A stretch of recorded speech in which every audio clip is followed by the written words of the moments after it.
All right. Hello, everybody. Hope you're doing well. Welcome to Starjump Shipyard. I realize I do not have my Shipyard logo thing up. Boom, there it is. Hope everybody's doing well. Nice to see everybody in chat. It is Tuesday, noon time, my time. As you know, this is usually the day/time I try to do a Shipyard episode. We do sometimes get off of that, but try to maintain Tuesday. Tuesday stream days for Shipyard.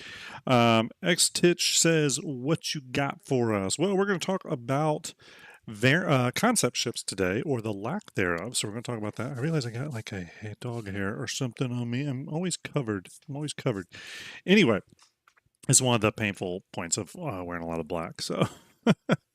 Alex Moore says, "Welcome back. Thank you very much. I was on vacation, everybody.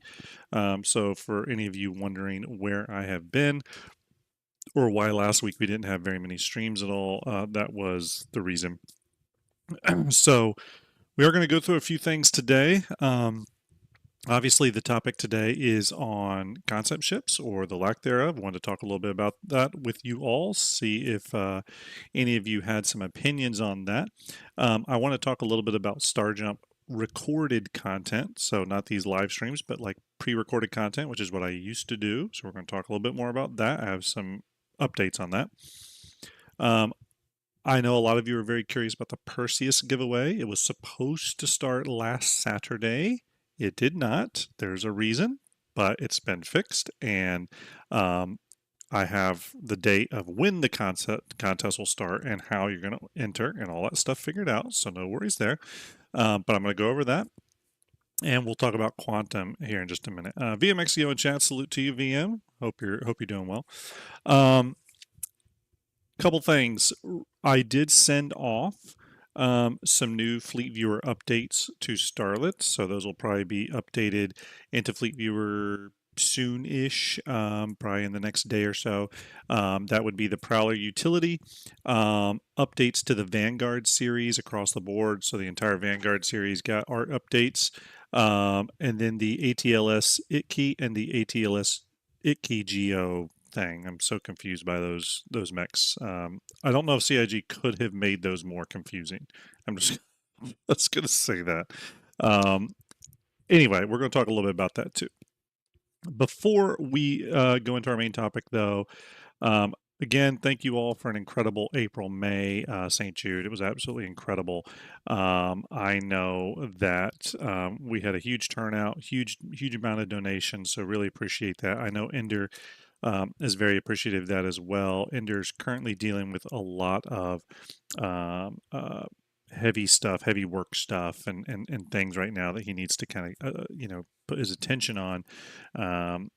So bear with him, but I do know he greatly appreciates that. So okay, let's get into a few top of mind announcements here. Let me pull these up, everybody. Switch this up here. Okay. Quantum Vegas 2955. Oops, I got a window up. Oh yeah, Execute was on here with me. Anyway, Quantum Vegas 2955. Who all in chat is going? Is anyone in chat going? Does anyone have tickets? You gonna be there? You gonna be there? Let me know. I'd love to know if you're gonna be there. I will obviously be there. We're only 24 days away. If you are going to be there, I'm going to have some really cool Starjump swag to hand out. Angry PC Tech's in chat. Angry, hope you're well. Angry doing some great work for the Quantum Vegas event. I am going to have some cool little bits of swag though that I'll be handing out to people that come up to me and say hello and all that good stuff. I'm looking forward to meeting all of you. Citizen Dance says, "I am. Any tips for the Bar Citizen trivia for the night before?" No, so I'm in all the pre-planning meetings, Citizen. I think we have one every Saturday where we all the quantum people get together and we talk about the event and things. But the trivia thing, I don't know the questions. I don't I don't know what's going on with it. I'm excited for it, but I have not been involved. I've been like desperately trying to get my own presentation together. VM, I'm going to have to get together with you very soon on that, dude, because I really want to highlight StarFab in a cool way. It plays such an integral, critical role in Fleet Viewer that I want to make sure I'm representing it properly. So I do need to get with you pretty soon, VM. So yeah, it's I don't know any helpful tips with the trivia other than study up. Study up on your Star Citizen knowledge. Rusty Pigeon says, nope, too far from the Netherlands. Yeah. For those of you that are going to be there, I look forward to meeting you. Please, if you see me, I will be wearing a Starjump hat. I don't have one around me right now, but I have a black hat that has Starjump on it. Logo. I'll have a Quantum shirt on, Quantum Vegas 2955 shirt. If you see me, grab me. Say hello. Say what's up. Introduce yourself. I'll introduce myself. I love meeting new people. For those of you that can't go, I'm sorry to hear that. Hopefully, another event will come eventually that I can meet you all. Again, it's just a lot of fun. It's a lot of fun to meet new people within the community and stuff. I should be at that Bar Citizen by the way. I get there Friday night, but I should be able to get to the Bar Citizen event. Anyways, the event is happening in Las Vegas, Nevada on Saturday, July 12th. It is going to be at Area 15. Really, really cool event. There's a whole host of amazing guests that are going to be there. DePoets, one of my favorite tech content creators. Rhino just subscribed for 5 months in a row. Rhino, salute to you. Thank you very much. There's Starjump Starlet. Everyone give Starlet and VMXEO a salute. My Starjump Fleet Viewer compadres. Starlet, I was just telling everyone that I've sent you a load of ships, and those will be integrated in due time, obviously, and to be patient on that. But along with that will be the Prowler Utility, which I think is the newest ship we have. So for those of you that are Prowler Utility owners who want it in your fleet, you'll be able to visualize it pretty soon. Don't worry. Starlet did a pretty big push for all the Invictus ships, though. So give her a little time. She's got a busy work life. So, anyways, DePoet's great content creator, tech content creator is going to be one of the guest hosts. Kim Ellis from EE Studios, obviously going to be a guest host. Really excited to meet her and her husband Nate.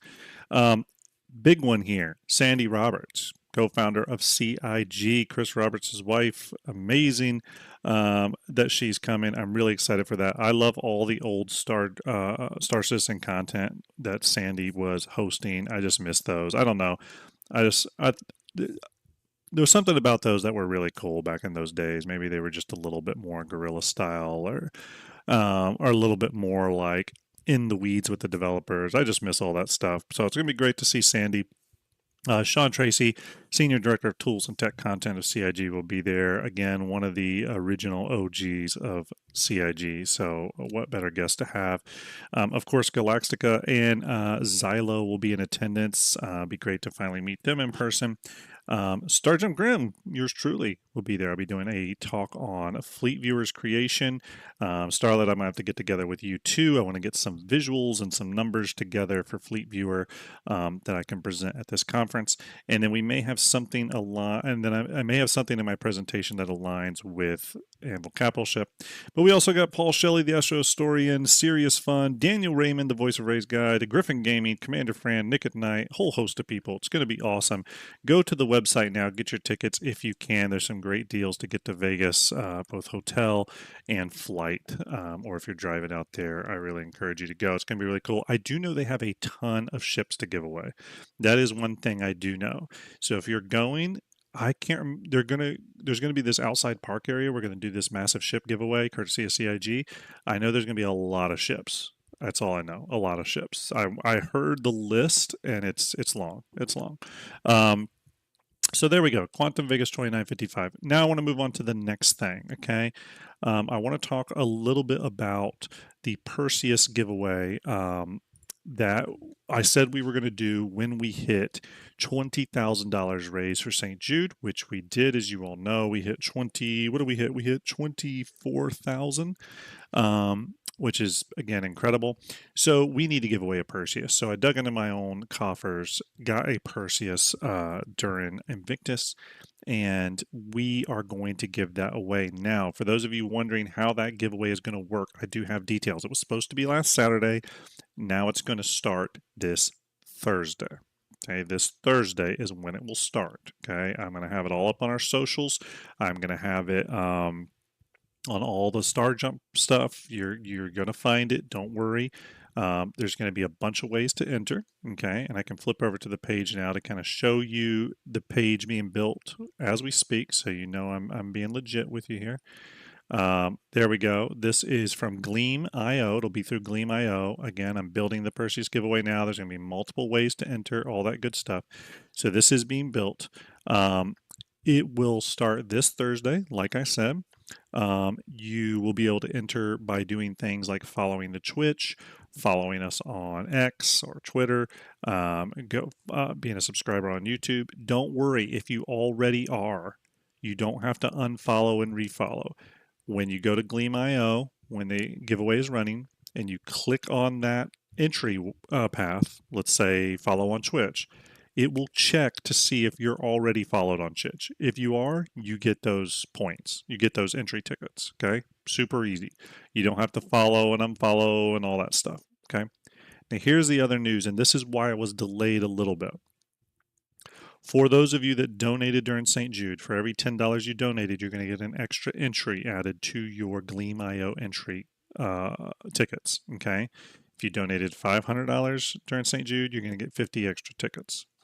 Everyone will have a fair shot.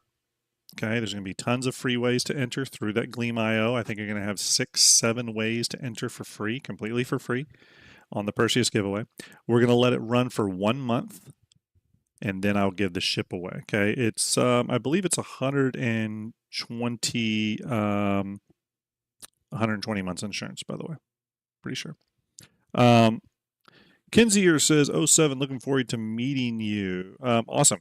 Yeah, I look forward to meeting you too. Definitely grab me. You'll see me. I'll be wearing a Starjump shirt. Say hello. Say hello. I'd love to meet new people. X Stitch says sound. On my levels bars, I am peaking right now. So according to that, I am pretty loud and proud. But let me know. Let me know. Okay, everybody. We are talking about concept ships today, and I definitely want to get all of your opinions on this. For those of you in chat that have big opinions on this, please chime in if you want to. If you have a comment, BM says sound is good on Twitch. Okay, if you have comments, feel free to add them. Put questions in bracket or comment in bracket. I'll try to notice it. If I miss it, I apologize. But oh, Xstitch says, as in great news. Oh, okay, cool. Let's talk about concept ships, though, okay? There's been something really interesting in Star Citizen, which is a huge lack of concept ships since the Paladin was introduced to us at, was he Paladin at IAE or SitCon last year? Does anyone remember? Let me look that up. I gotta look at when. I should have looked that up before we did this. So it was 12/01/24. So that would have been during IAE, I believe, right? So I think IAE, yeah. That's when the concept sale went live, which was on December 1st, 2024. So that would have been IAE last year. That was our last concept ship. Okay. It is now June 17th, so we're over half a year through, we're through half of this year. We have not received any new concept ships whatsoever, not during any of the smaller holidays, and really the big one was at Invictus. We didn't receive any new concept ships. And while that's only one big sales event that we didn't get a concept ship, Invictus, it actually goes back a little further than that. Some of the signs that have shown a little bit of a change in CIG's posturing regarding concept ships, and I don't claim to have any inside knowledge with this, by the way. I just think it's I just think it's really interesting and something that we should maybe discuss again in a world where everyone likes to throw down on CIG for selling computer blades or selling bomb racks or selling things like the ATLS and all this stuff. Um, I think we do have to look at some of the changes that have been happening subtly that CIG hasn't outright said, "Hey, this is a marked change from our funding model," right? Um, let's go all the way back to CitizenCon 2954. So last year's CitizenCon, the one in Manchester, the big one, and the ship reveal or the captains of industry panel that John Crew and Ben Curtis got on stage and delivered, which is one of my favorite panels. The ship panels are always great. That particular one was really great. But they showed us two new ships, or one's a vehicle, one's a ship. But they showed us two new, and they talked about them in a pretty decent amount of detail. However, they did not release these ships to be sold as concept ships. The first one was the CSV FM, which was the Argo CSV FM, the fabrication module variant of the CSV, which is sort of considered their medium base building vehicle. Right. And then the other one they talked about was the Starlancer BLD, the Starlancer build, as it's known, which is the base building variant of that ship, which is the large base builder. Okay. We have the small in the hover trolley, or in the little hover cart base builder thing. We have the medium in the CSV FM. We have the large in the Starlancer build. And then we have the size 4 or capital in the Pioneer. Right. It's just interesting to me, and it has stood out to me since then, that while those ships were talked about, shown to some degree, they didn't go super in depth on them, but they showed images of them, work in progress images of them. But those ships did not go on sale. However, they did sell the with the Starlancer. They sold the Starlancer Max, and the Starlancer TAC, while still technically a concept ship, it was already in active development at that time. It was already in heavy development. So I guess you'd still qualify that as a concept ship, but it was in active development. See, I think CIG knew what that ship was going to fully be. So what that leaves us with is a CSV FM Starlancer build, concept ships shown to us, revealed to us, but not put for pledge. Right? We couldn't buy them, which can be looked at as a negative in some ways, right? Because for those people that want the ship, want the Starlancer build, they're thinking maybe, well, I'm going to pledge for the Starlancer Max or the Starlancer TAC with the intention of CCUing to the build when it comes out, not fully knowing where the price will be. So it's a little bit of a risk. Now, I think we can take a leap here and say that the Starlancer build is going to be the most expensive of the three Starlancers out there, but we don't totally know that. The Asgard and the Prowler have shown us that later variants of a ship that come out can indeed be cheaper, right? So again, it sets people up, if they're impatient, it sets people up for a little bit of a risky, CCU game, right? At the same regard, though, that plus the lack of concept ships for all of this year really kind of, I don't know how you all feel about this, but to me it signals a change at CIG, maybe their perspective around this. I would love if they talked about this on an ISC or something, but to me it signals a little bit of a change in that maybe they don't want to sell concept ships anymore. They want to maybe show and reveal and discuss concept ships, but maybe they want to get through this backlog of concept ships as they head towards the release of Squadron 42. And I want to speak on that for a minute. Squadron 42, in the lead up to that, from a marketing perspective, I think we're going to see a lot of changes in how CIG communicates and how they not only communicate to us, but they communicate to the wider gaming market. I think we're going to see a change in terms of how certain pledge items are sold and dealt with. I think there's going to be both good and bad there. I don't think they're going to nail it every time, but let me give you a good example of that. Let's say CIG released a concept ship or revealed a concept ship that was for a Anvil capital ship, right? Some big monstrous ship, $1,200 or whatever the concept price is, right? If you're doing that in the lead up to the release of a major AAA game that you're hoping will appeal to the wider market, there are going to be articles written about, hey, such and such game's about to release. Just days ago, the company was selling a ship that's not even in development, not even in game yet, for $1,000, and those are going to be labeled as red flags. And there's already a huge backlog that articles can be written about now. But where I'm going with this is that as we go into the marketing push for Squadron, I see certain practices that CIG maybe used to do that were sometimes a lightning rod for controversy. Maybe those start getting like paused to some degree. Um, I think the computer blades thing, because I know some of you may think, well, what about the computer blades, right? I don't think CIG anticipated the reaction to those um, that occurred.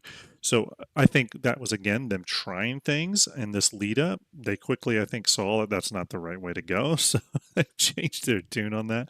But I think this is all signaling just an overall change into how they're posturing themselves moving into the eventual release of Squadron 42. Um, I've said before, I think this is 100% the reason why Star Citizen is getting stability and optimization work done throughout this entirety of this year. But not only that, that would be one thing, right? Because you don't want articles about Squadron 42 to be anchored with, oh, but they have another game out too that's completely unplayable.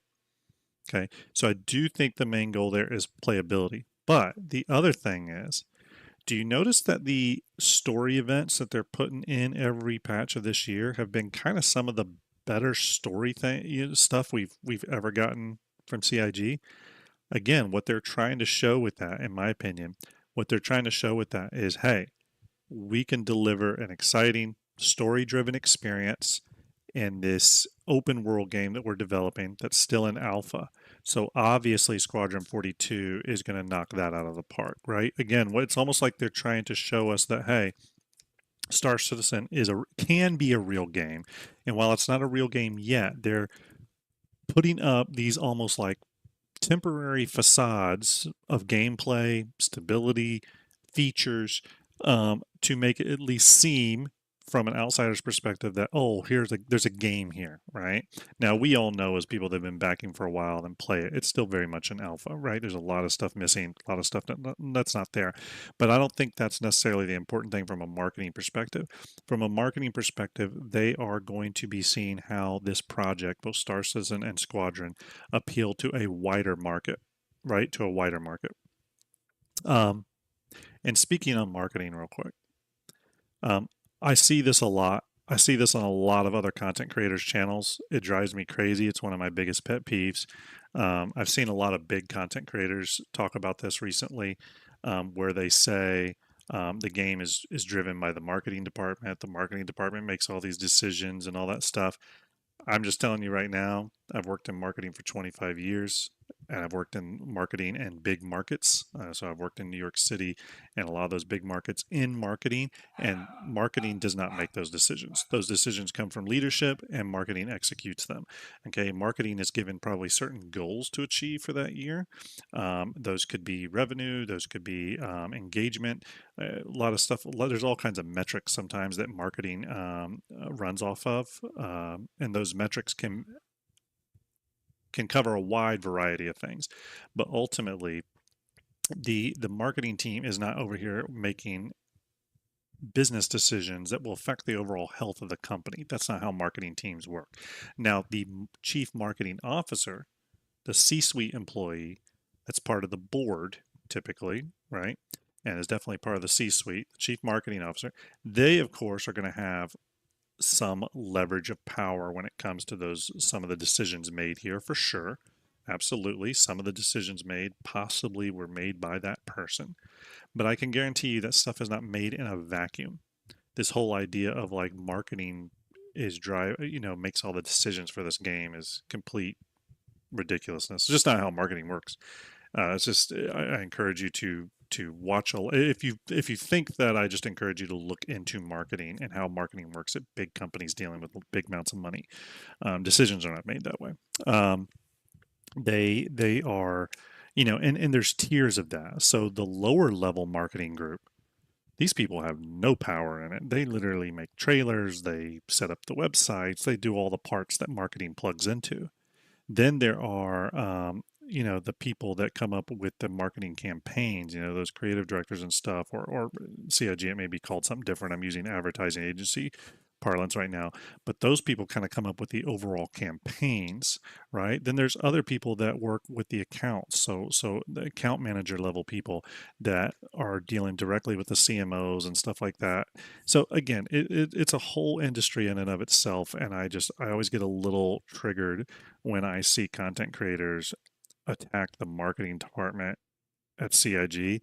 If you have a problem with how something is being marketed, you really have a problem with the CIG leadership, which is fine, which is totally fine. But you have to make sure you direct your hopefully constructive feedback at the appropriate people. Because some low level marketer making a trailer for let's say you hate the Prowler, or let's say you hate the Cutlass Steel, you hate how much it costs. You shouldn't be getting mad at the marketing people that made the trailer for the Cutlass Steel. They didn't have anything to do with its pricing, why it was created, what the overall funding goals associated with that pledge are, anything like that. It's just not how it works. Base Grim execute. So, um, Gin and Tonic says, I don't think we'll never see a concept again. They'll just not do many. I agree with that, Gin and Tonic. I think that we haven't seen the end of concept ships, but I think it would be silly for us to say that there hasn't been some sort of change, right? And CIG's approach to this, because they could have easily concept sold the CSV FM and the Starlancer build. They could have easily concept sold those, and I guarantee you a lot of people would have bought the Starlancer build, specifically because it would have been a non-hull limited, non-capital base building ship that can build almost the biggest things you can build. You know what I mean? So, yeah, I agree. Obviously, there's been a change. It'd be interesting to hear what that change is, right?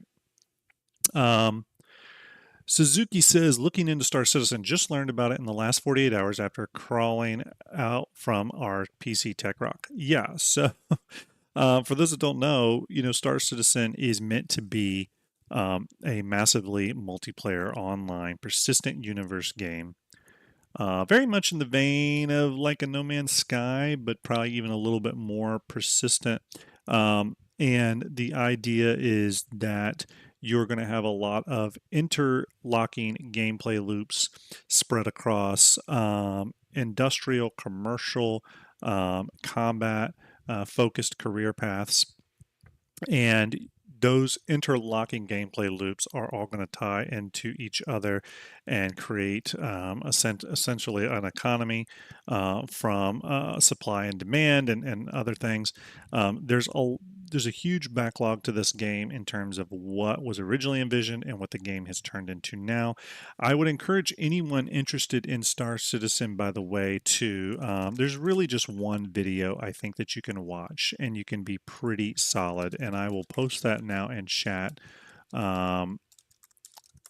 I'll post that right now in chat because, again, I think it is the best video. It's the video I recommend to people when they have an interest in it. And it is the SitCon 2954, The Stars Are My Destination, Star Citizen 1.0 presentation. That should get you completely up to speed on what the idea of this game is, right? But going back to concept ships, I want to flip over real quick. And I want to flip over to this image right here. Okay. This right here are all the ships in Star Citizen, or currently pledged for Star Citizen. Oh, thank you, Jen and Tonic. Appreciate that. Everyone, yes, please use my referral code if you would like. I greatly appreciate it. Thank you very much. If you're looking to play Star Citizen, thank you very much, Jen and Tonic, for reminding me about that. Thank you very much. Oh, it's at the very top, too. There we go. So these are all the ships in Star Citizen currently. Now, these are not all flyable. These are just all the um, uh, current player ownable ships that are planned or released. Okay, so we're gonna pick this apart a little bit here. Overthinking says, Grim, do you think we'll see a big concept ship again, like an Anvil capital carrier or an Argo capital industrial ship? Or do you think CIG will play it safe and do smaller concepts like the Paladin? I think we're going to see smaller concepts for a bit.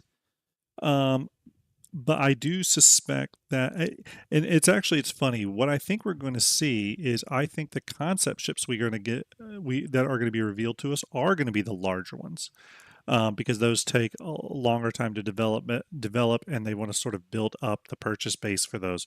So I think what we're probably going to see is less small concept ships and more larger concept ships. That's sort of what I'm thinking. So yeah, I think we'll see more. CIG has already confirmed that we're going to get ships larger than the Javelin, right? They've already said that that we're going to be able to get. I think, was it larger than the Javelin or up to Javelin size? I forget, but supposedly it was said that there are bigger ships planned. Now we don't know when those are coming, but you know. So anyways, these are all the ships. Now, the important thing to know is that with each manufacturer, looking at RSI here, these are all the current ships listed under the RSI sort of ship roster, but not all of these are flyable in game, okay? So within the current RSI roster, the Apollo Medevacs right here, Apollo Medevac, Apollo Triage, the Arastra, the Orion, the Galaxy, and the Perseus are not purchasable, or sorry, not flight ready. They're in the game. You can pledge for them during events, but you can't currently fly these. These are all still solely in the concept category, right? Some manufacturers have more, some have less. Patrick, Starjump, question. Something about the Orion. It was sold on concept with a length of 340 meters. The concept they are selling is now with a length of 170. And do we have more info at this date from the Orion? So we don't have info. I think the original concept was like 170 or something. That was not built to metric. I can confirm that. I think the most recent length we had is like 340, 341 meters. And that is based off hollow models, which are generally to scale, not always, but generally. And at 340 meters, it would put it in this category of size. It's not as big as the Javelin, but it is the second largest player ownable ship that can be pledged for. Well, let me check the whole. Nope, I'm sorry. No, it's the third biggest. After this, you have the Hull E, and then you have the Javelin. Okay. Now again, other manufacturers like Drake here have less, right? They have less concept ships. So the Drake has the 2 Ironclads and the 2 Krakens. So it's kind of biggest ships there, but the Ironclads are in development, right? Over here on Aegis side, CIG is now starting to whittle those down. Finally, we have the Vulcan down here. We have the Javelin and the Nautilus. So 3 ships from Aegis. Consolidated Outlet. We're down to just the Pioneer now. Just the Pioneer. Mirai has no concept ships. Misk has a few for sure. We have the Starlancer build. We have the Odyssey. Well, the build isn't even a concept ship. We can't even call it that yet. It's because we can't pledge for it. But we have the Odyssey. We have the Hull B, the Hull D, E, Endeavor, Expanse. So we have a few ships in that category. Yes, the Pioneer is in production. Still a concept ship, but it's in production. Is in production. Tumbrel, no concept vehicles from them. Kruger, no concept vehicles from them. At this time, we know that they are working on a Kruger concept, but I have a feeling it won't be sold to us as a concept ship. It'll be sold to us as a flight ready ship. That's my thinking. Uh, the Banu, we do have the Merchantman, obviously, large capital ship. This is probably going to get a pretty heavy rework if I had to guess. I'm expecting a lot of its exterior to change once again. Origin, I think we're all caught up on Origin, other than the G12 series of ground vehicles, which are right here.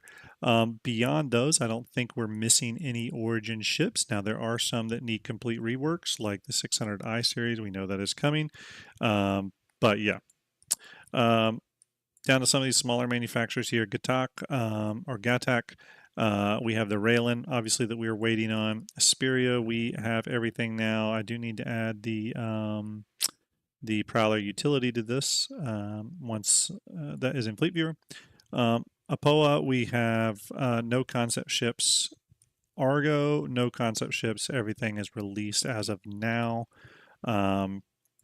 Anvil, let's go to Anvil here. We got a couple here with Anvil. We have the Liberator, Paladin, and Crucible. And Legionnaire, and the Legionnaire. We do know the Paladin is in production. That is something that is being worked on now. The Paladin, the interesting point there, obviously, is it's the last concept ship we received from CIG that could be pledged for, right? Oh right, the Ranger. You're right, the Ranger. We do have. You know what? We can't let that fly. That's right. Let's go back. Where's Tumbrel? Where is Tumbrel? Where did I put it? Oh, here we go. You're right. You're right. I'm sorry. The Ranger series. The poor Ranger. They always get forgotten. The Ranger series are concept bikes. We have yet to receive those. Thank you very much for that correction. But with Anvil, it is the Crucible ship that's going to go through heavy reconcepting. Expect the reconcepting on the Crucible to be on par with the Pioneer. It's going to be a complete rework of how this ship functions, in my opinion. Paladin, our last concept ship we received. The Liberator, pretty large ship that, like the Ironclad, though, has a lot of like empty space on it. So while it's large at like 119 meters, there's a lot of like empty space there. So I do think the Liberator will come at some point. I don't think it's too awful far away. I think it could be in the next round of big ships to be made. And I think the two next big ones we're going to get are going to be the Kraken and Liberator, like in that next phase of large ships. Right now, we have the Perseus, we have the Ironclads, we have the Starlancer build under development, the Pioneer. Again, we've seen all those in the silhouette videos. We know those are going to be in development for the next 12 to 24 months. But the next group of ships after that, the next group of large ships, I think we're going to see the Liberator, the Kraken, stuff like that. John Chase says Crucible probably needs to become a capital ship. Yeah, I wouldn't argue against that. I think if it doesn't become a capital ship, I think it will become a very large ship at like 150 meters or so. Which, for me, when a ship hits 150 meters, it's about at that point where it starts to receive capital components and starts to now drift into size, what is it, size 5, whatever, capital ship size, right? So I do think it'll grow. So Anvil's got a few ships. Crusader. We only have one ship from Crusader that is still a concept, and that is the Spirit E1 and the Genesis. Oh, two in the Genesis Starliner. So we have two. They both. The reason I was thinking one is that they both play in the same gameplay loop. It's passenger transport, right? VIP passenger transport, whatever you want to call it, and that whole passenger gameplay loop. So we're not going to see those ships until that gameplay comes online. Don't know when that is. I know there was some discussion that we wouldn't have that for 1.0. I think even John Crew may have stated that the Genesis Starliner was a post 1.0 ship. But I think that what we'll get first is the E1, and that will be to sort of test the concept. That could come before 1.0, and some sort of limited limited passenger transport gameplay loop testing. The Genesis Starliner obviously is on a whole other level. While not a capital ship, you could almost consider it a capital level ship for that gameplay loop. So again, still waiting on that. That actually goes back to this. I think I called out the Apollo, Arastra, Orion, Galaxy, and Perseus. There's actually one more ship here that's still a concept, and that is the Zeus Mark II MR. Um, Again, it's only concept because it's tied to a gameplay loop that is not ready yet. Bounty hunting. I want to go over to this image here. So these are all the concept ships left, right? These are all the concept ships left. And I do have the Rangers on here. This has everything on here. I want to kind of separate these into some groups here. And the reason I want to get into this is so that we can sort of parse what the backlog looks like, what the backlog looks like. Nador Pritz says, they said after Starlancer they would work on bigger ships. You think the Odyssey is coming within the next 2 years? I think the Odyssey is part of that second group of big ships, Nator. That's what I think. That's what I think. And I can separate those here into those groups in just a minute. But I do think, I think the Odyssey is probably being looked at, and the concept teams are probably doing yet another pass on it. Not to change like the way it fundamentally looks or anything, but they could be looking at things like room flow and stuff like that again. It's almost a given that these ships, before they go into production, even if a solid concept has been made for them, it's almost a guarantee that they go back into some level of concepting to just get another pass or two, done to their interiors and all that to make sure the flow within the ship is right. Okay. Fastcart says maybe there are third and fourth groups of bigger ships too. Yeah, I mean, I think there definitely will be, and we'll kind of look at that. So let's start to pick apart the current backlog of concept ships. Okay, so I think what we can do is look at ships that are far away and ships that are really close. Okay, so let's start with ships that are really close. Pioneer. And when I say really close, I mean it's in development. It's in development. It may not release for a while, but it's in development. So this is a ship that CIG is currently looking at. They've reconcepted it. It's in active production. It may not be released for a while, but this ship is churning. It's in the pipeline. It is now firmly in the pipeline. The RSI Perseus. We know we're supposed to get this later this year. Kaito, thank you very much for the follow. You just sent the Javelin overhead. Thank you very much. Salute to you. Perseus in active development. No issue there. The Paladin in active development. We know it progressed through gray box review gate. So again, active production. It is moving along, right? Dan's channel, thank you very much for the follow. Appreciate it, everyone. We are marching to our follower goal of 4,000. Thank you so much for the support. Appreciate it. You're all amazing. Truly amazing. So Pioneer, Perseus, Paladin, all in active development. Another ship that we know is in active development, the Ironclad. We know the Ironclad is in active development or some form of development. Okay. So we're going to put those in that list. Okay. Let's zoom down here a little bit. We know the Apollo series is in active development, progressing very well, apparently. Okay. Those are G12s but down there, by the way. Legionnaire, Expanse, Vulcan, Ranger series, Crucible, etc., etc. So I think these we can confidently say are in active focus right now. These are near-term ships that CIG wants to get through the backlog. Waffle and Sandy says, Mark Gibson said the Starfarer needs too much work to have a simple goal pass, that it would be completely reworked from the ground up, also reinforced by the idea of the Starlancers being near in size. Yeah, I could see that. I could see that.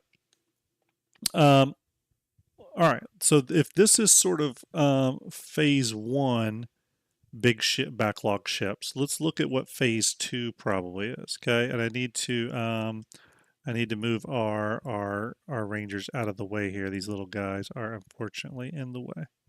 Okay. So let's start working on ships that are maybe a little bit more near term that we could see be ticked off the backlog sooner than, or maybe directly after these. Okay. And again, I don't have any firm information on these, everybody. I'm just kind of going by what the progress reports say and what seems likely from CIG's development plans here. VMXCO says, do you think ships like the Spirit E1 are done or close to being done and being held back to the gameplay? Yeah, I think they're mostly done. I think they're mostly done for sure. I think almost everything is done for them except for some downstream work to plug in some of that gameplay loop into the ship itself.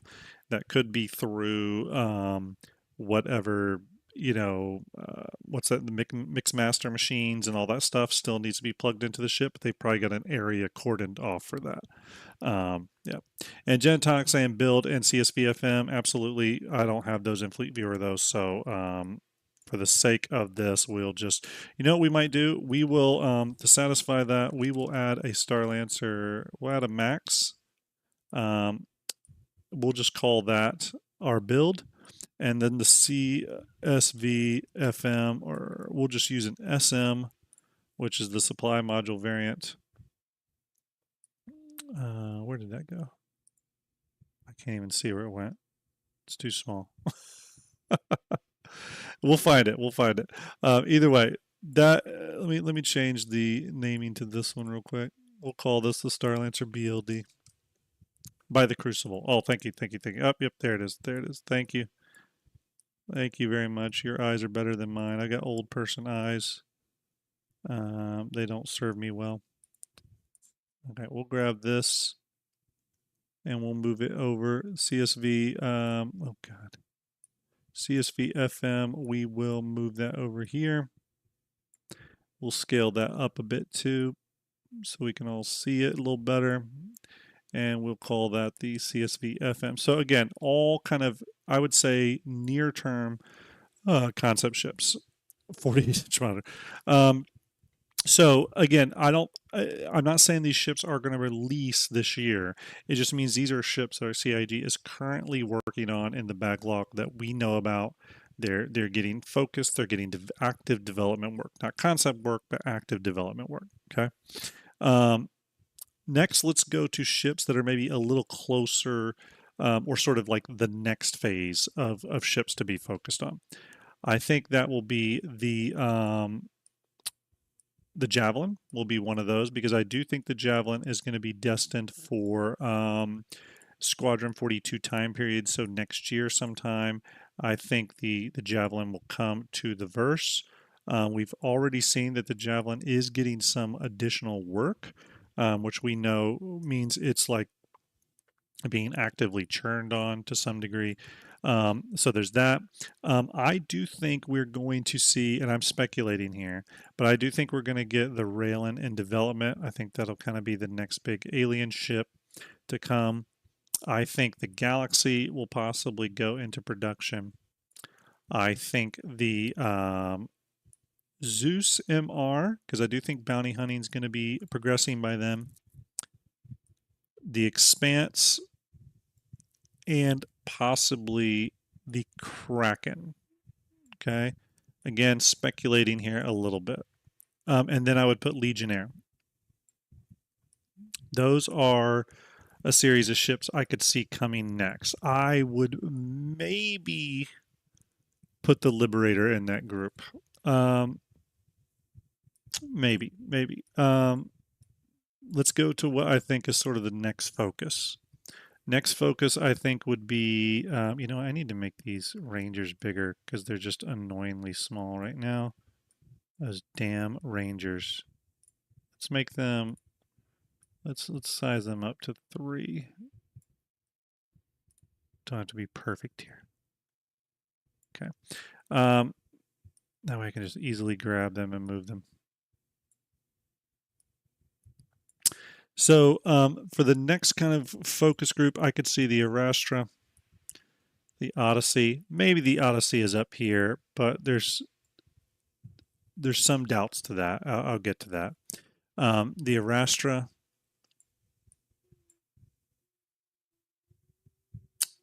Probably the Hull B. Actually, the Hull B could be before that, but let's focus here. Hull B. Liberator, Vulcan,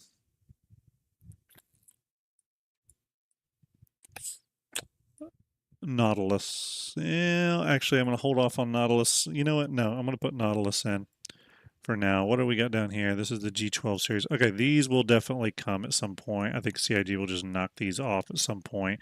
I'm going to put them down here. No, I'm not. I don't particularly care about the G12s in any way, but I'm going to put them down here.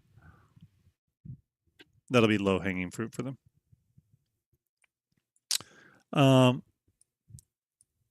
And then maybe could get around to the Rangers by that time. Maybe. Oops. Okay, and then I'm going to tell you why I think all this in a minute, everyone. And then ultimately, I think the next round will be probably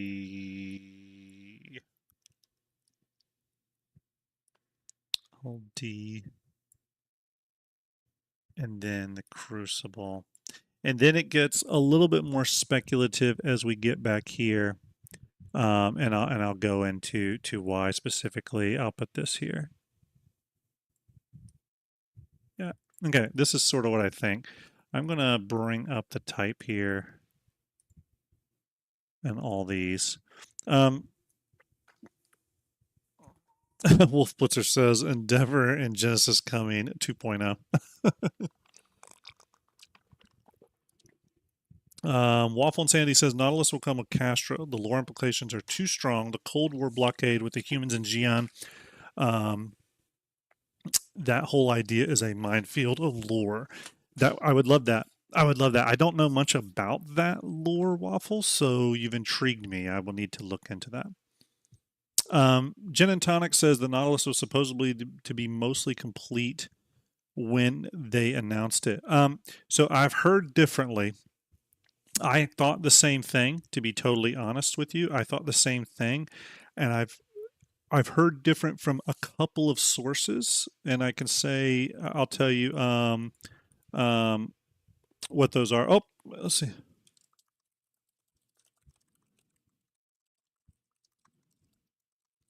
Everyone, give Starjump Starlet a big 07 in chat.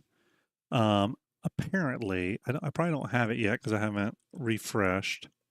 But apparently, she has pushed the Prowler utility and stuff to the live Fleet Viewer site. So thank you very much. So awesome. Thank you, Starlet. Appreciate that. Everybody gives Starlet an 07.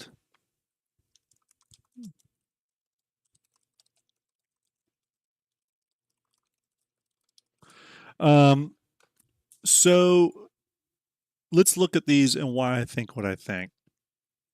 First group, obviously, there's really no question there. We know these ships. CIG's all but confirmed them and has shown us in silhouette videos. The next run, though, let's talk about a little bit about that. We know the Javelin has to be coming. CIG said it would be coming with Squadron 42 or soon after. The Idris was supposed to come with the launch of Squadron 42. We know that that was now released early. The Idris P has come out early, and with that, the K and the T kits. So, what does that mean for the Javelin? To me, what it probably means for the Javelin is the Javelin's being targeted for Squadron 42's release, or maybe soon after. But it'll be a huge thing. I think it'll be a huge thing for when Squadron 42 comes out for them to say that they also delivered a big $3,000 ship to the PU. They successfully delivered it. It's no longer in the backlog. So I think that would be a big deal. So I could see the Javelin coming at that time.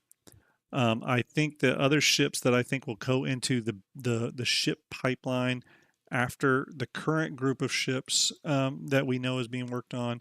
I think we could see the Raylan finally go into production. We've heard over the years that the Raylan was supposed to go into production and that it wasn't in production, and then there's been no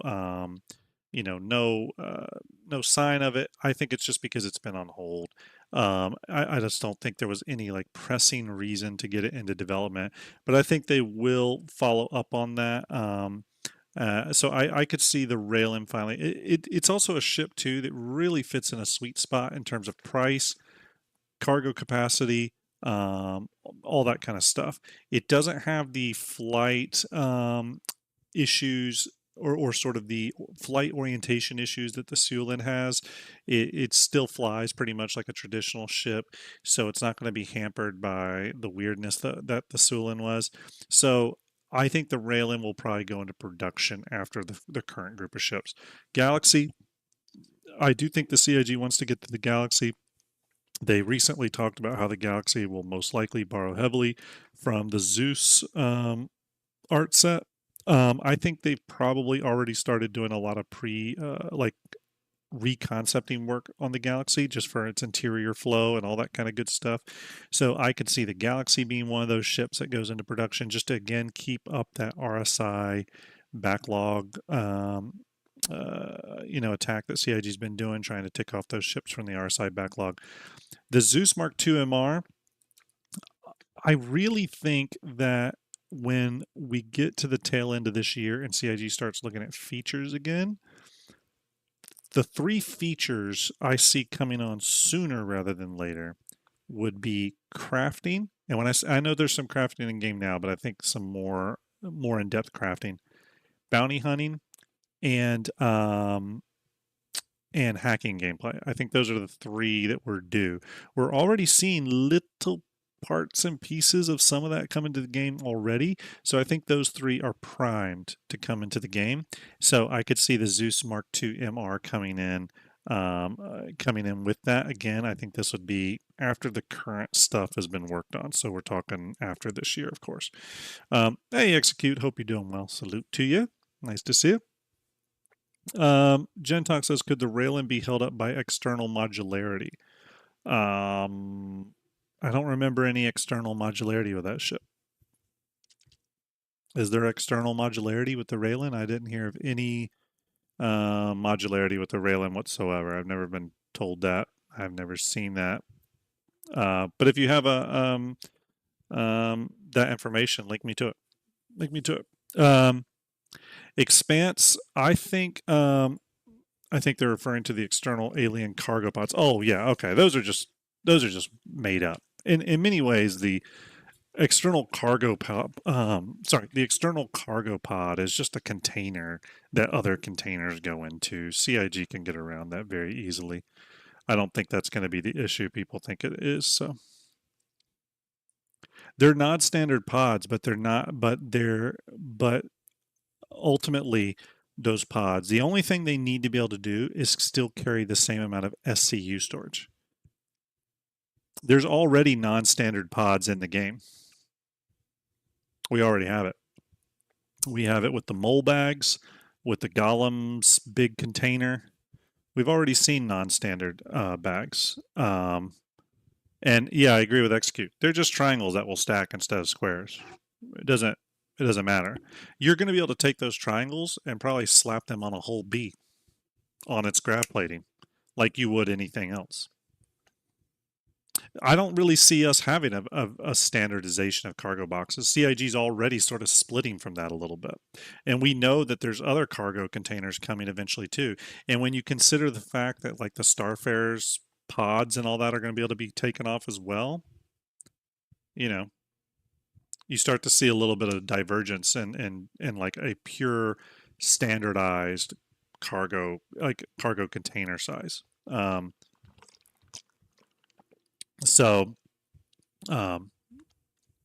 gin and tonic. I'm not saying you made a big deal about it. I'm saying a lot of people do. I hear a lot of people talk about the triangular pods on the Railin and how that's going to be problematic, but I don't think it's going to be problematic. Is all I'm saying. I just think it's just a different shaped box that does the same thing. So, anyway, I think let's go to the next ship on that list, though, the Expanse. I think the Expanse is going to become a priority because I think it's going to be a refinery-based ship that we're going to need when we start doing base building, right? Because in crafting. So crafting and base building are 100% going to require refining gameplay. and I don't think CIG is going to want us running back and forth to refinery stations when we're doing those gameplay loops. They're going to want us to be able to do some of that with our friends out in the verse, and I think that's why the expanse specifically will be expedited when we get closer to that gameplay coming into the verse. So crafting and base building, okay, which we all know we're going to use resource or refinery gameplay because CIG has showed us that at last year's CitizenCon. So that will definitely be a ship in that kind of next list of ships to be pushed. Now I throw the Kraken in here. Much like the Pioneer, it doesn't mean the Pioneer is going to be releasing this year or next year. It just means that it's currently in the development pipeline. It's currently being churned through. Same thing with the Kraken. John Crew said as much, that the Kraken will probably enter a pre-production phase later this year. It'll probably progress into active development the following year, so 2026. It is a really big ship. It needs a lot of interior rework, as we know. I think the Kraken is definitely going to be a 2-year ship, probably, just because of its size. It does have some new functionality over existing ships that are in the game. Some stuff that it's not just like another ship that's just scaled up. There's some other stuff going on in here. There's the air car inside of it. There's the repair, rearm, refuel capabilities of the ship. There's a lot of that stuff. They've got to get freight elevators integrated into this thing, all that stuff. So the Krakens, though, will go into development. So I think they'll be part of that next silhouette video we get. They're just going to be long in development, right? So we won't get them in 2026. Hell, we may only get one, the Kraken, when it eventually does come out, but I think it's going to at least become a focus of active development, right? Legionnaire. Like I said earlier, I think there will be that focus on hacking gameplay. That'll be another thing. I think hacking will actually go into bounty hunting a little bit too. I think those gameplay loops are going to launch pretty close to each other, if I had to guess. So I think the Legionnaire at that time will become a focus. So it's just been on pause since then. Let's see here. Waffle and Sandy says the Kraken also doesn't really bring any gameplay or contribute much. There isn't a need aside from the roleplay or cool factor. Realistically speaking, that is. Yeah, I wouldn't totally disagree with that. I wouldn't totally disagree with that at all. And I'm a big fan of the Kraken. I think the Kraken does have uses now, but is it like a critical ship to have now? No, but I do know that the Kraken has something that a lot of these other ships don't have. This has like sex appeal written all over it. When the Kraken goes into the game, it's going to cause a huge amount of excitement, and the community is going to get excited. There's probably going to be some articles written. Giant aircraft carrier comes Starship. This is a ship that CIG knows will generate money. Much like the Idris coming into the verse, when this ship goes into the verse, people get reinforced in their confidence to invest into the game. It's one of those ships. It really is. I'll skip the G12. I think that's just filler. The G12 will come when it comes. Not really sure. Who cares? The Arastra. So the Arastra is a ship that I do think will come. You could easily put this in this next category, but I think until we see a refocus on large scale mining operations, we just won't see anything on that. I think this is probably the one ship. This and the Odyssey could move to the left, but I think CIG is going to try to focus on some of those other gameplay loops next year. Initial base building, crafting, refinery, and then circle back to mining to do that final mining pass before we get closer to Star Citizen 1.0. So I just see the Arastra being a little bit farther off. It makes sense if you think about it that it would like be next. It'll be the next round of ships to be developed. But when you really think about where the game currently is, I think CIG's looking at it as, okay, we have enough mining stuff in game right now. The mining people can pause. You know what I mean? We can focus on getting some of these other gameplay loops in, and we can deal with the mining in game later. Mining in game being Arastra and Orion. Odyssey. I do think the Odyssey might move into pre-production late next year. It is possible they want to go into it after the Starlancer. or after the Starlancer and having that experience. But I still think the Odyssey is a really massive ship, 150 meters long. It's going to take a while to develop. We haven't seen a MISC ship to that size yet. They do have a vast library, but even MISC's ship kit library is pretty disparate. So the Starlancers are probably what you would want to base your Odyssey off of in terms of kit, and there is a lot there. So out of all the ships, actually, let me revise my thing. Out of all the ships, I think the Odyssey could probably drift over here a little bit. We'll put it right there. We'll put it right there to be nice. The Odyssey could be pushed up a little bit. Now, this is another ship that we really don't have any need for right now, but it will sell well. I think this will be a big seller. Um, so I could put it right there. I think it could go into development earlier. I don't think there's an ultimate need for it, so we'll see. Hull B. Why did I put the Hull B here and not up here or sooner? Because a lot of people think it's going to be a very important ship, and I do think it's going to be a very important ship. However, I personally think it seems like a lot of CIG's cargo focus right now is on ships that carry cargo internally. I think CIG knows that there's some issues with the whole series. I think they've found some of those issues with the C. I think they're reconcepting the D and E to better fit with the current gameplay. I think they're just holding off on the B until they sort of figure out some of the changes they need to make to the whole series, and then the B will get its work. The B could come earlier. I just don't think there's any need for it right now. There's plenty of other ships that do the job of the whole B just fine right now.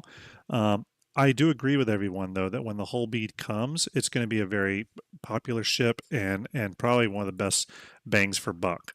Yeah, let's see. All right, let's see here. Whole B. So yeah, I think the whole B is just sort of waiting in limbo for them to sort of reassess the whole series in general. Liberator. The Liberator, I think, again, will come. I don't think there's a huge need for it right now, although you could see a need for the Liberator if you pair it with events that they do, right? So the Liberator could make for an interesting ship to put, to sort of plan large scale ground operations around, sort of like the Hathor mining stuff now. The issue though really is that we have enough ships in game right now that sort of cover what the Liberator does, maybe not as well as the Liberator, but it just doesn't make the Liberator something we need immediately. I also see the Liberator as getting a variant. I don't know how about you all, but I see the Liberator getting a variant that has some adjustments to its internal layout and possibly carry capacity. At least that's what I'm thinking. Vulcan, I think Vulcan is just waiting on a reassessment of what repair gameplay is going to be like. We also don't have drones in game, so waiting on drone support. I think drones will initially come with base building and then eventually with repair gameplay and stuff like that. I just think the first bits of drone we're going to be getting are going to be base building and possibly medical related. So I'm putting the Vulcan back here, which I kind of hate. I'd love the Vulcan to be a little earlier, but that's what I think. Nautilus, this is a ship that I wish was in production now. It's not. I think mines would be fun in game now. Like literally a year ago, mines would have been fun. I do think mines are going to be increasingly important when we get to a 1.0 state of the game, not only for station defense, but like orbital defenses for bases on the ground and stuff like that. I could just see a lot of uses for mines.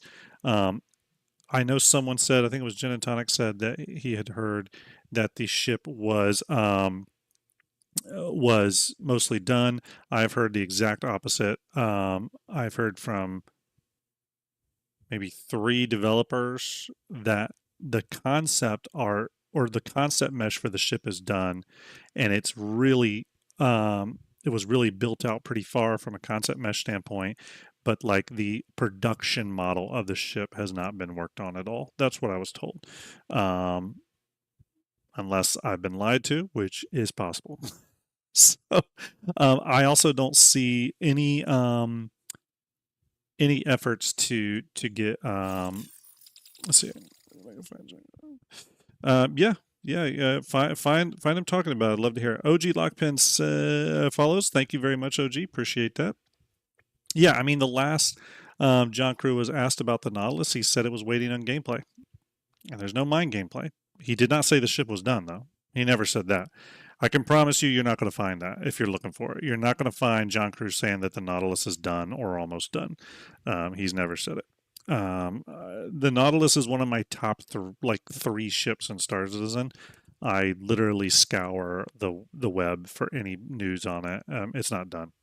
So it's going to be a while for it too. I think it's a large ship, and it's a complicated ship. It's not just a large ship; it's a complicated ship that requires unique functionality to eject the mines, eject the drones. So there's a whole. I think there's a lot that's going to need to be sort of not necessarily rethought about the ship, but there's a lot that's going to be figured out. I don't know how far the concept mesh for the Nautilus went. I'm sure you've all have seen the Nautilus. Let's see here. Video. I'm sure you all have seen that. Do I have it? Yes, I have it. And I know you all have sort of seen this.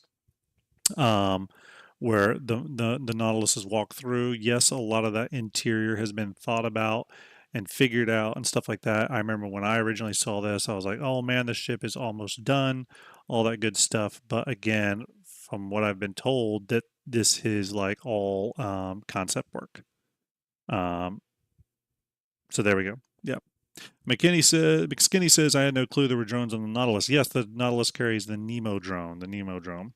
Yeah, carries the Nemo drone. So again, a lot of work has been figured out on the ship, but apparently it does still need like an actual production. The ship needs to be put in actual production. It's just been concept work. Some ships get more concept work than others. It just depends on the artist that was assigned to them. John Chave says, never seen this before. Never seen the Nautilus video. It was removed from the web. It was out there for a while, but you know when they walk through it here, um, you can kind of get a sense for the ship here. Let me back up. I think they do show this is going into one of the reactor engine rooms here.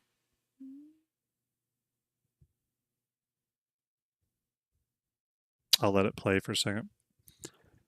Overthinking says, Grim, since the Nautilus was so complex and requires a lot of work, do you think a variant, maybe a larger purchase? Yeah, I think it absolutely should get a variant.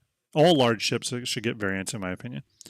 Jen Tonic says, entirely possible. I'm misremembering things from 6 years ago. If you find it, Jen, please send it to me. I mean, if John does say that in a video, it's gonna make me happy. I'm not gonna be mad that you send it to me. I'm gonna be very happy. So if you find it, you let me know. I do not mind being wrong. Yeah, here's the drones, everyone. You can see they're walking into a drone room.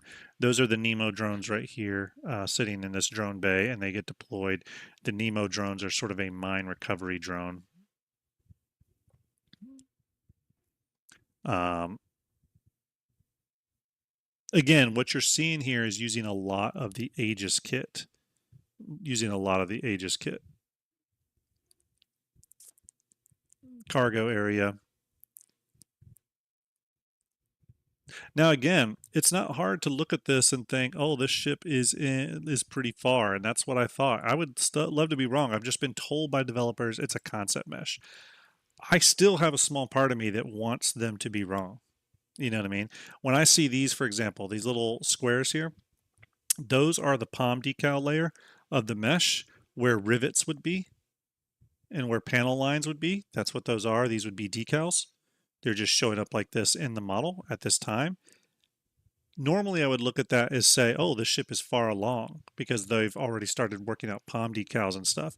The only issue with that is if they're pulling this from existing Aegis kit, then that existing Aegis kit may already have the rivets and and panel lines and stuff like that on it.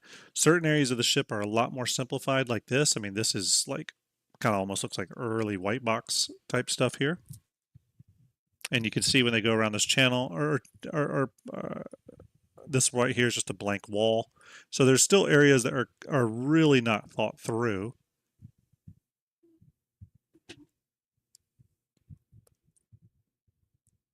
As they go back through this cargo area, the ship gets more detailed here.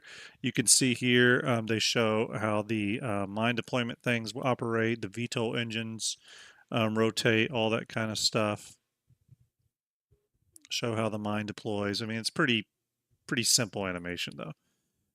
They have another animation showing how the landing gears operate. Let me back up a little bit here. And the large missile turret at the bottom. Elevator access here.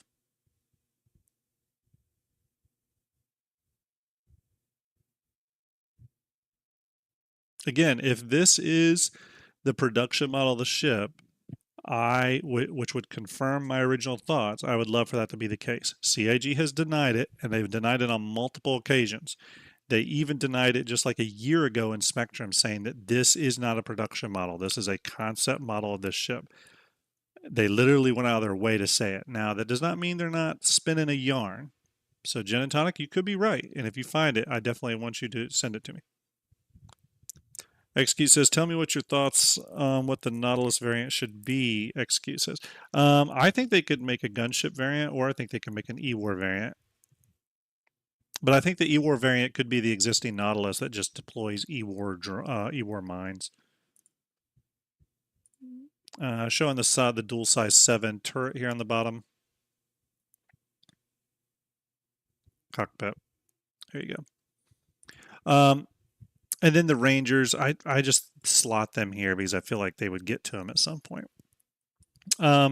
Now, this is more the Hopium list back here. This is the ships I still think are a long ways away.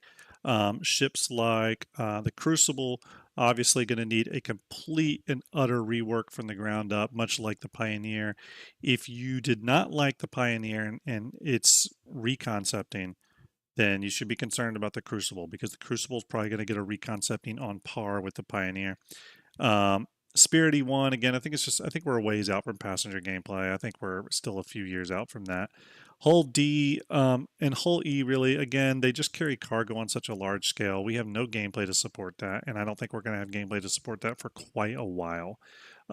So nothing there on those. I don't think although I do think, and what I have heard is that there's been some concepting work done on them, but that's just something I heard. I can't fully confirm that. Banu Merchantman, I think that's going to get, now the Merchantman could get accelerated. It could get moved up a little bit, but the Merchantman is almost assuredly going to have to be almost started over from scratch. They're going to have a new concept team, do a whole new concept passed on it, and all that kind of good stuff. So I think this, unfortunately, the Merchantman is going to have to take a few steps back before it can take a few more steps forward. And then obviously the Orion, big complicated ship. It plays in the end game. It's not even, here's what we do know. You probably will want an Orion to amass the materials that are going to be needed for things like space stations and stuff. So while the Orion may not be destined for Star Citizen anytime soon, it doesn't necessarily preclude it from being in Star Citizen 1.0, like launching with that, if you need that level of mining to support the building of a space station. I would think you would. So for me, the Orion's still far off, but I think out of all these ships, the Orion will be looked at sooner rather than later as compared to all the rest of these ships. Starliner, I don't think CIG knows what they want to do with this scale of passenger gameplay, so I think I put it in far in the back here. Hull E, it's a whole other scale of cargo gameplay. We're so far away from that. And then the Endeavor, just a complicated ship that has to be thought through. I actually don't think the issue with the Endeavor, though, is it's going to look different because they're going to fully reconcept it. But I don't think the complicated thing with the Endeavor is necessarily its modules. I think CIG knows how to do that. I think the issue is, again, it's just gameplay with this. I don't think there's a lot of huge tech blockers. I think it's mostly gameplay with this ship. And the good news is when we do get to 1.0, most of the gameplay is going to be there and mature enough that CIG can start thinking about the Endeavor and it being reconcepted to some degree, right? So I know a lot of people joke and say the Endeavor's probably the last ship to be made. Obviously, it won't be. There's going to be ships that come after the Endeavor. Who knows? The Endeavor could get earmarked to go into production before the Hull E, for all we know. We just don't know. Gearcon salute. Hope you're well. So yeah, this is a very crude, wildly speculative list of what I think the ships would fall into in terms of a priority list from CIG. These are the backlog ships, by the way. I could totally be wrong on this, by the way. I mean, I'm speculating wildly here, people. There's a lot of ins and outs to this on why one ship might move up and one ship might move back. So, McSkinny says, I missed what you said on the Galaxy. Well, I have the Galaxy way up here, and I only say that because I know CIG knows that this is a ship that people want. I think it's modular. Its modular functionality appeals to a lot of different gameplay loops. One of its main modules is refinery gameplay, which is why I have it in this list with the Expanse. I think refinery gameplay is going to have to come on sooner rather than later, because I do think the refinery gameplay ties directly into base building and crafting. So we're going to need ships that do that. Lawful and Sandy says, I think we'll see the Endeavor before the Orion. Absolutely could. That could definitely happen. That could definitely happen. What do you think about the Arastra? I just joined and missed it. The Arastra, I think, is a ship that you could...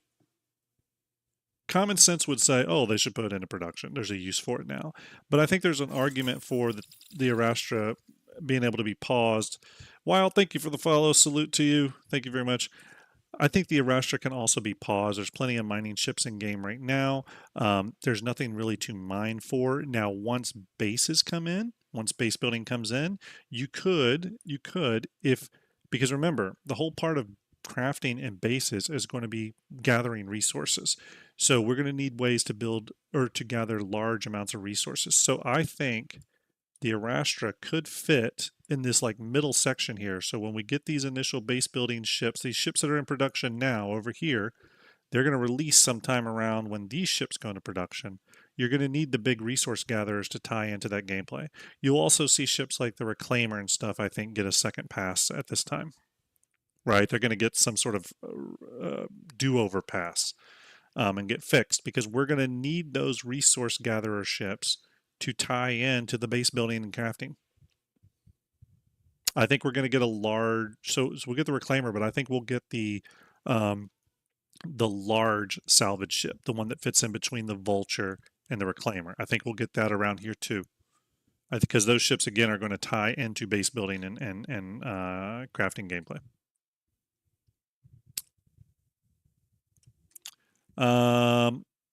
What else? But yeah, I mean, I think this is mostly probably right. I do feel pretty convinced about some of these. I think when we get the next silhouette video at the end of this year, I think the Kraken will be in there. I think the Galaxy will be in there. I think the Raylin will be in there. And I think we'll see the reappearance of the Legionnaire. I think the Expanse will be there. All that seems right from a timing perspective. If the idea is to get through optimization stability this year, next year becomes the year of initial testing for base building, then we're going to have those resource ships tie into that. That all makes sense. Yeah, it just all lines up to me. This I think is mostly pretty accurate. There's a lot of ships here that are wildly speculative. The Liberator, the Nautilus. I mean, you could move those up or down, but I definitely don't see. I definitely don't see the Nautilus going into production anytime soon, or the Liberator. Personally. XQ says, I don't think we were getting that video that said CitizenCon is only 2 hours. Starjump grip. What video is that? Didn't they say CitizenCon was going to be roughly 2 hours this year? 2.5 hours, something like that? We'll have to see. Waffle and Sandy says CIG will hold off on refining since it can be handled by stations currently, and the processed items can be moved via cargo ships. Engineering practically requires repair. So I think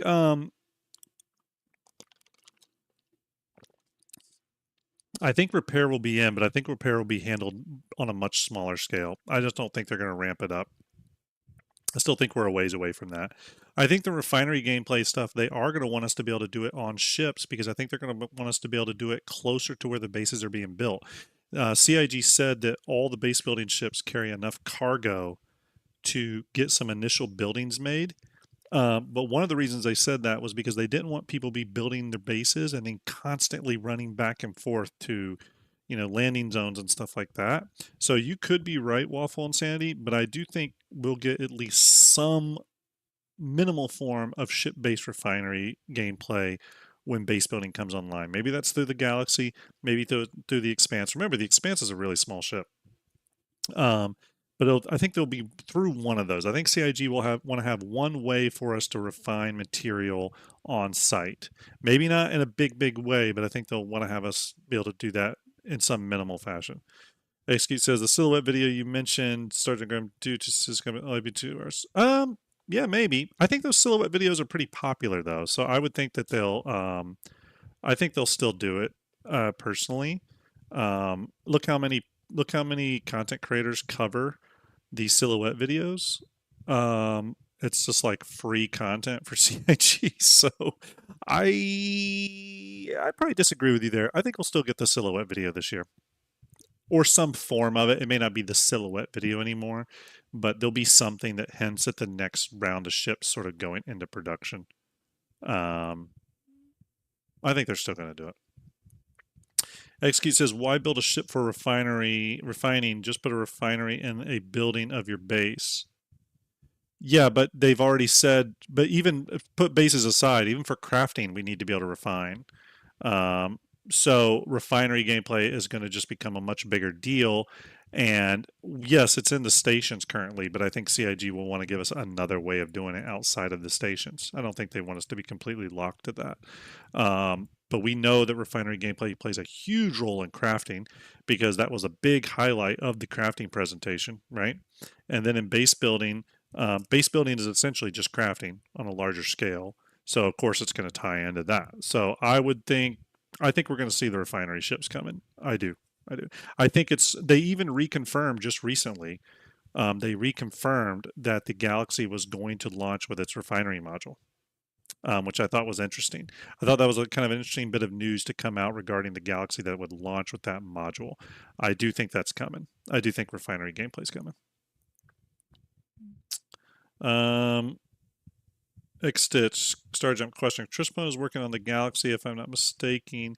What is your take on the Drake ore pods and the refinery module of the Galaxy? Like in terms of their interoperability? I don't know. One thing I'm wondering is if CIG is going to lean more into certain like manufacturers servicing their own ships versus like cross support from manufacturer to manufacturer. I would hope they do cross support, but I'm starting to wonder about that now. I still personally think that the Galaxy refinery module, for example, is going to be able to take the Golem ore pods. I think that's gonna be there. Again, I think we don't have any refinery ships, so the sky's the limit on what it will accept. So I think CIG will design around that. Now I think they'll design it for the mole prospector and the Golem and maybe whatever else is being planned. If there's a excuse me, if there's an alien mining ship coming, then I think it'll accept that as well. I think they're planning for that. Let's see here. And yeah, I mean, you are going to be able to build refinery base building components, but you're going to need refining. You're going to have to refine material to build the base building components. The refining comes before the base building. In this situation, I think you are forgetting about that. The buildings themselves require refined materials, so you're going to have to refine materials to build the refinery module of your base. That's what I'm talking about. You're gonna have to do some refinery gameplay before you build your giant refinery factory. Big Boss, this is just a rough This is just me sort of moving ships around in terms of where I think they're going to kind of go into the production pipeline. Not necessarily when they're going to be released, but just when they're going to sort of fall into the production pipeline. These are the ones that are currently being worked on. We know that for a fact. It's been talked about. I think these are the next ships that are going to kind of come in to the production pipeline, or maybe are already starting to get worked on a little bit, but are behind these. And then so on and so forth. When we get down here, these are just pie in the sky. Probably not going to be touched for a long time. So, um, let's see here.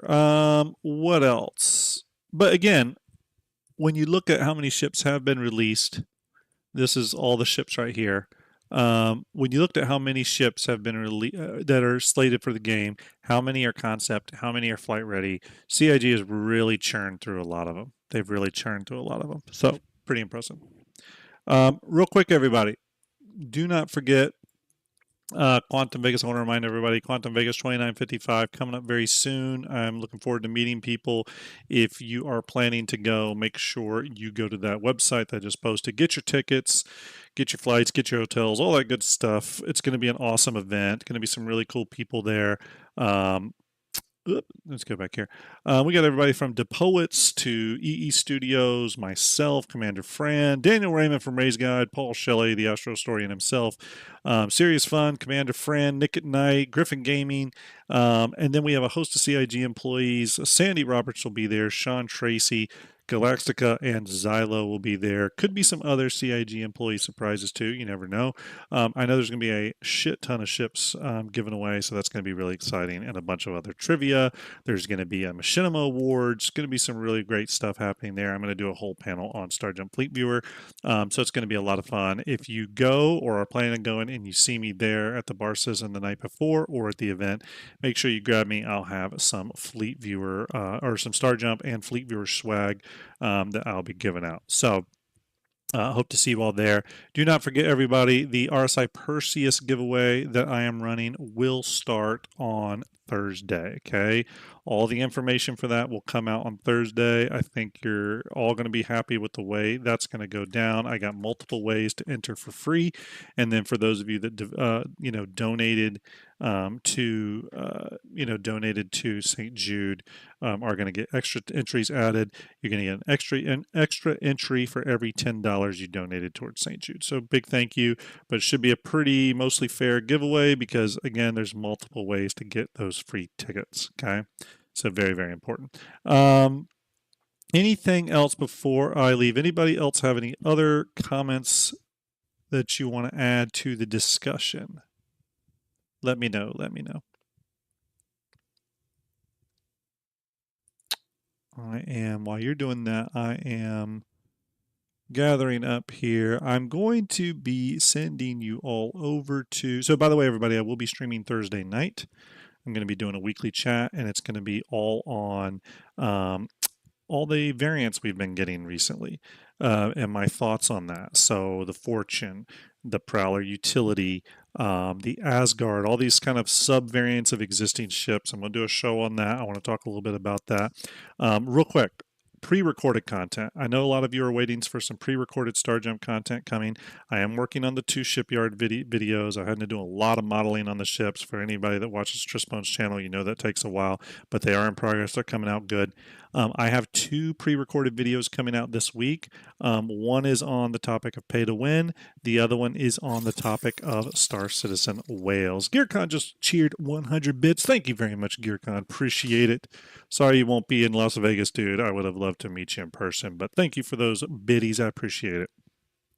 But yes, I have 2 short videos coming out, just giving my thoughts on the pay to win thing and then all the discussion around Star Citizen whales. I'm going to have 2 videos come out on those topics. You'll probably see more videos like that when little things pop up within the Star Citizen kind of community that I want to comment on. So hopefully that and the upcoming Shipyard episodes will be something to look forward to. I'm going to be sending you all over to our good buddy. Well, let me get it here. We're going to be sending you all over to our good buddy Bognagus. Make sure you give him some Starjump love when you go over there. Give him a follow if you haven't. Stefaskar says whales or whales. It's going to be whales. Okay. The ones with the money. That's what we're going to be talking about. I know a lot of content creators have been talking about that. I have my own opinion on whales. I guess I could probably put myself in the whale category, and we're going to go into it. But anyways, hope you all have a great rest of your day. I'm going to send you over to Bug Nagas. Hopefully, you have a great time with him. Give him some of that Starjump love. Everyone, have a great day. Enjoy yourself. Do something kind for